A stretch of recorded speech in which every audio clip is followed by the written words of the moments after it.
종종 주변에서 이런 이야기를 하시는 분들 들었어요. 팔레스타인이 옛 블레셋 민족의 후예들이야. 팔레스타인이란 말이 블레셋에서 온 거야. 이런 이야기를 하시는 분들이 있어요.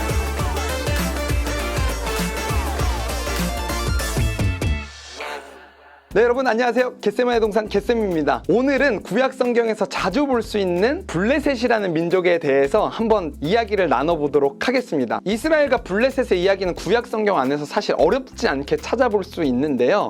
이 블레셋은 가나안 땅을 기준으로 하면 서부 해안 지역을 도시로 이렇게 거점 삼아서 살고 있었던 민족이에요. 웬만큼 신앙생활을 하신 분들이라면 이름을 알 정도로 유명한 블레셋 캐릭터들이 있죠. 우리가 잘 알고 있는 사사 삼손의 여인 들릴라가 있었는데 이 여자 블레셋 사람이었고요. 또 소년 다윗과 싸운 거구 골리앗도 블레셋의 장군이었죠. 다 블레셋 사람들입니다. 최근에 이스라엘과 팔레스타인이 싸우고 있는데 종종 주변에서 이런 이야기를 하시는 분들 들었어요. 팔레스타인이 옛 블레셋 민족의 후예들이야. 팔레스타인이란 말이 블레셋에서 온 거야. 이런 이야기를 하시는 분들이 있어요. 자, 실제로요, 이집트 메디나트 하부에 있는 람세스 3세의 신전의 벽화를 보면요, 이집트에 정착을 하려다가 이집트 왕에게 쫓겨난 블레셋 민족이 묘사가 되어 있습니다. 이 이집트 비문에는요, 이들을 필레셋으로 표기가 되어 있습니다. 그래서 이 필레셋이라는 말이 팔레스타인과 블레셋의 동일한 어원이거든요. 그래서 많은 사람들이 현대의 팔레스타인 사람들과 고대 블레셋 사람들을 연결을 시켜요. 그런데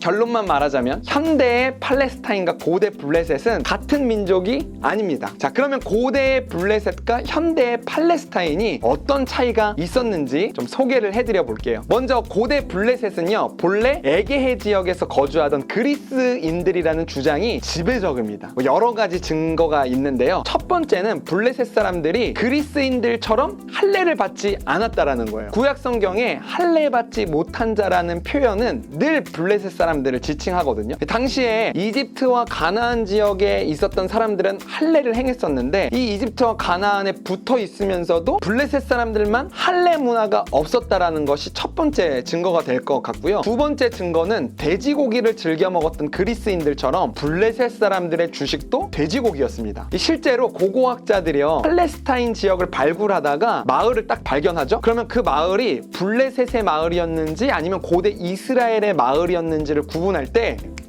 돼지뼈의 유무가 굉장히 중요한 증거로 채택됐다고 해요. 세 번째는요, 고대 그리스 사람들처럼 블레셋 사람들은 이성과 자유를 최대의 이상으로 생각을 했어요. 그래서 다른 국가들은 왕정을 채택하고 있었던 반면에 블레셋은 5개의 도시국가 동맹체를 이렇게 유지하고 있었습니다. 우리가 알고 있었던 그 민주적인 어떤 그리스와 비슷한 운영 시스템이죠. 그래서 한 명의 왕을 섬기기보다는 자유를 중요하게 여겼다, 이런 모습을 볼 수 있을 것 같고요. 네 번째는요, 고대 그리스 로마 신화에 나오는 포세이돈이라는 신 여러분 들어봤죠? 이 포세이돈이라는 신과 고대 블레셋이 섬겼던 다곤이라는 신이 굉장히 유사점이 많습니다. 이것이 굉장히 중요한 또 포인트라고 할 수 있겠습니다. 자, 아무쪼록요, 이런 블레셋은요, 에게해 지역에 거주했던 그리스인들이 기원전 13세기의 가나안 땅에 정착을 한 민족이 블레셋이라는 거죠. 자, 시기적으로는 이스라엘이 가나안 땅에 정착했던 시기랑 블레셋이 왔었던 시기랑 굉장히 비슷하기 때문에 블레셋이 정착 초기에는 이스라엘에게 큰 위협이 되지 않았어요. 블레셋도 뭐 새로운 환경에 이사를 왔는데 적응도 하고 그래야 하잖아요. 자, 그러면 현재 팔레스타인 사람들은 어떤 사람들일까요? 이들 누구의 후예일까요? 이 사람들은요, 오스만 투르크 제국 시절에 이스라엘 땅에 살고 있었던 아랍 사람들입니다.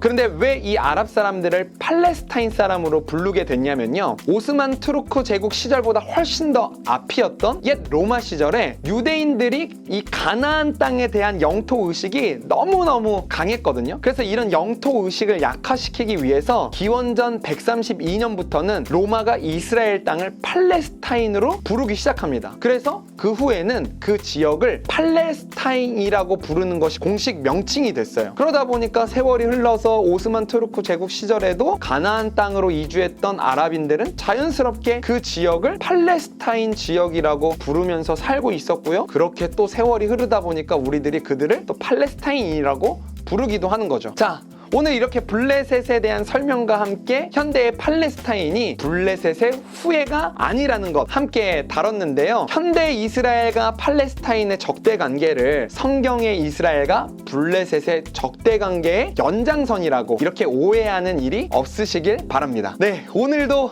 유익하셨을까요? 유익하셨다면 좋아요와 응원 댓글 남겨주시고요. 다음에도 구약을 읽을 때 도움이 될 만한 재밌고 유익한 지식을 가지고 찾아오도록 하겠습니다. 지금까지 겟세마의 동산 겟쌤이었습니다. 안녕!